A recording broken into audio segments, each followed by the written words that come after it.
পশ্চিমবঙ্গে বিজেপি সরকার ক্ষমতায় আসার সঙ্গে সঙ্গে মুসলমানদের উপর নানা বিপদ নেমে এসেছে। আর এই আক্রমণ সহিংসতা শুরুই হয়েছে মসজিদ থেকে। দেখুন,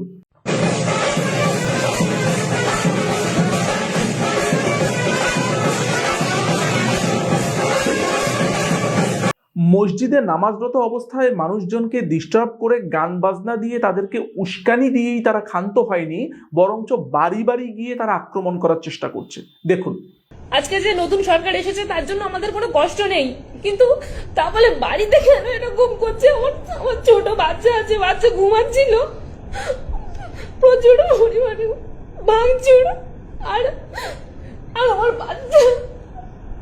সঙ্গত কারণেই মুসলমানদের পিঠ দেয়ালে ঠেকে গিয়েছে। তারা খানিকটা প্রতিবাদ করার চেষ্টা করছে মিছিলের মাধ্যমে।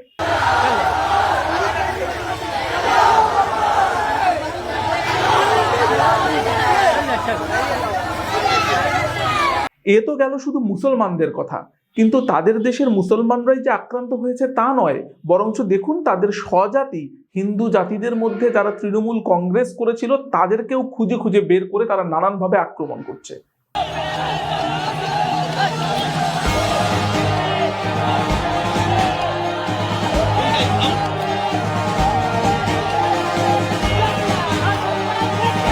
এগুলো তো গেল তাদের নিজেদের ব্যাপার, এগুলো গেল তাদের নিজের দেশের মুসলমান, নিজের দেশের হিন্দু, তাদের ব্যাপার। কিন্তু ভারতের নির্বাচনে এবার সবচেয়ে গুরুত্বপূর্ণ যে জিনিসটি ঘটেছে, প্রায় 91 লক্ষ মানুষকে SIR এর মাধ্যমে ভোট দিতে দেয়া হয়নি। এই কেন ভোট দিতে দেয়া হলো না? কারণ তাদের বিরুদ্ধে অভিযোগ হলো তারা বাংলাদেশি, তাদের গোড়াপত্তন বাংলাদেশে। সুতরাং বেছে বেছে 91 লক্ষ মানুষকে ভোটাধিকার থেকে এবার বঞ্চিত করা হলো। এবং কেন্দ্রে কেন্দ্রে কারা বাংলাদেশি ছিল, শুভেন্দু অধিকারীরা নিজে দৌড়ঝাঁপ করে তাদেরকে ধরার চেষ্টা করেছিল। এই ক্লিপটা দেখুন।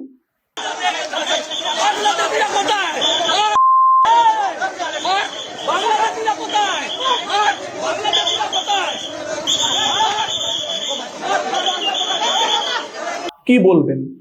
নিজেদের দেশের ঝামেলা নিজেদের দেশে থাকলে এক কথা, আর অন্য দেশকে ক্রমাগত উস্কানি দিলে সেটা আর এক কথা। এই ব্যাপারটি কিভাবে বোঝাবো, কিভাবে পরিষ্কার হব যে বিজেপি ওই পারে ক্ষমতায় আসার ফলে বাংলাদেশের মুসলমান এবং বাংলাদেশের প্রতি কিরূপ বিরূপ ধারণা আসতে পারে সেটা একটা ব্যাখ্যা রয়েছে। সেই ব্যাখ্যাটা দি বাংলা পাস আজকে ধরে ধরে আপনাদেরকে বোঝানোর চেষ্টা করব। কারণ প্রাথমিকভাবে মনে হতেই পারে অন্য একটি দেশ, অন্য একটি সীমানা, আর ওই সীমানায় অন্য একটি দল ক্ষমতায় এসছে, তাতে আমাদের কি? কিন্তু দেশটা যখন ভারত, সীমানার প্রতিবেশীরা যখন বারবার প্রভু হতে চায়, তখন বিষয়টাকে আমলে নিতেই হয়। আর সেই বিষয়গুলো আপনাদেরকে ধরে ধরে আজকে ব্যাখ্যা করব। থাকুন আমাদের সাথে। এই ভিডিও পুরোটা দেখলে কিছু কিছু বিষয় আপনার কাছে এমনভাবে পরিষ্কার হবে যেটা হয়তো আপনার মনে এবং মগজে নতুন ধারণা তৈরি করতে পারে। তবে শুরুই করছি যেটাকে আমরা সবসময় বলি ভারত ঘেঁষা একটি পত্রিকা, অনেকেই সেটাকে ব্যঙ্গ করে দিল্লি স্টার বলে ডাকে।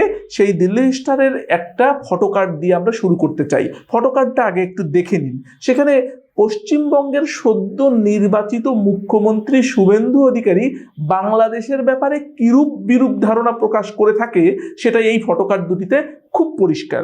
সেখানে বলা হয়েছিল 8 ডিসেম্বর 2024 তিনি বলেছেন, আমাদের হাসিমারা বিমান ঘাঁটিতে যে রাফাল বিমানগুলো রাখা আছে না, তার একটা যদি পাঠিয়ে দেয়া হয়, শুধু আওয়াজেই ওদের ...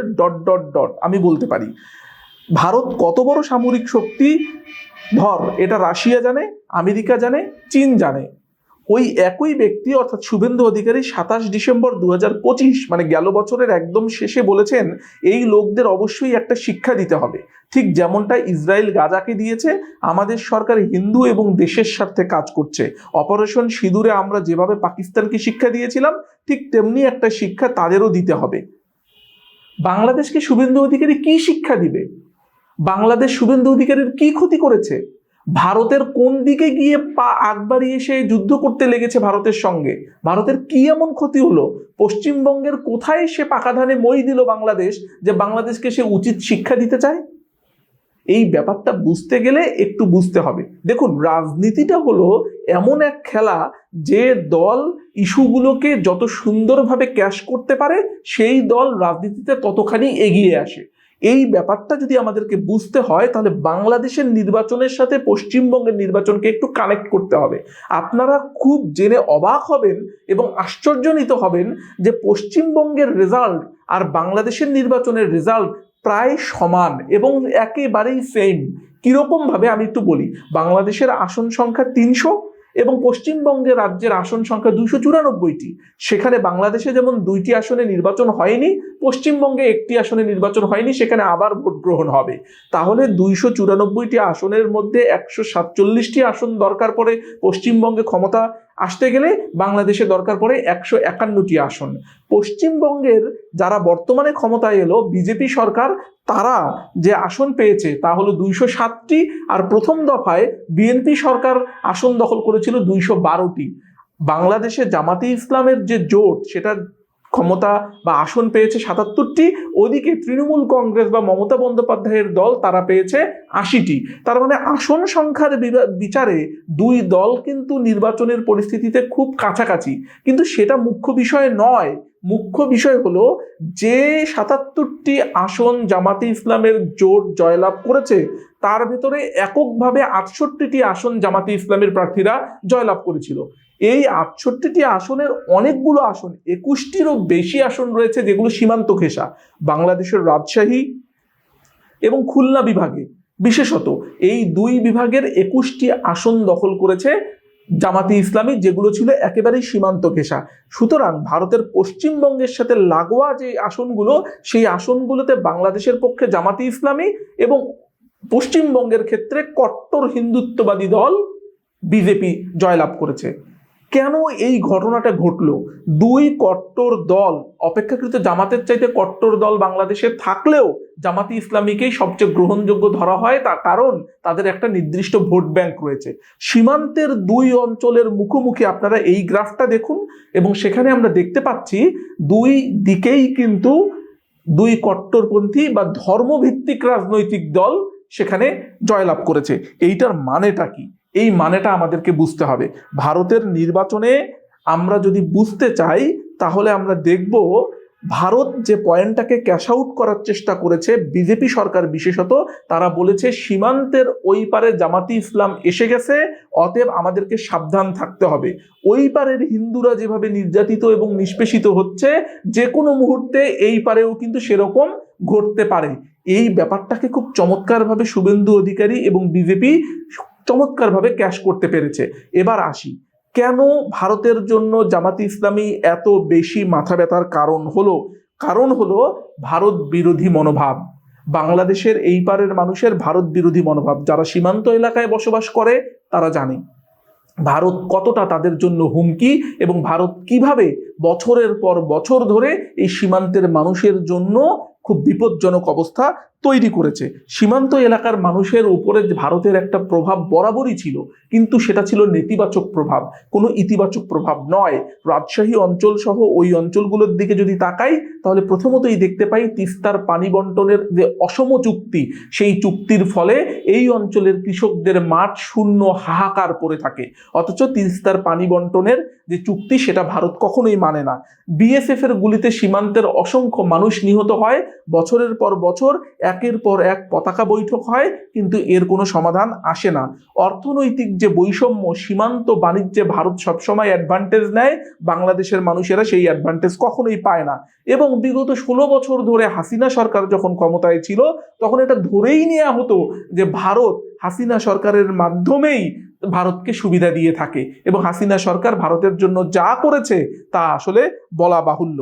এই ব্যাপারগুলো বাংলাদেশের মানুষের, সীমান্তবর্তী এলাকার মানুষের উপর ব্যাপক প্রভাব তৈরি করেছিল এবং যার ফলশ্রুতিতে এই সীমান্তে ভারত বিরোধী অবস্থান তৈরি হয়েছিল। আর বাংলাদেশের রাজনৈতিক দলগুলোর ভিতরে ভারত বিরোধী অবস্থানের দিক থেকে জামাত শিবিরের চেয়ে অন্য কেউ তো আর ভারত বিরোধী অবস্থানে নেই।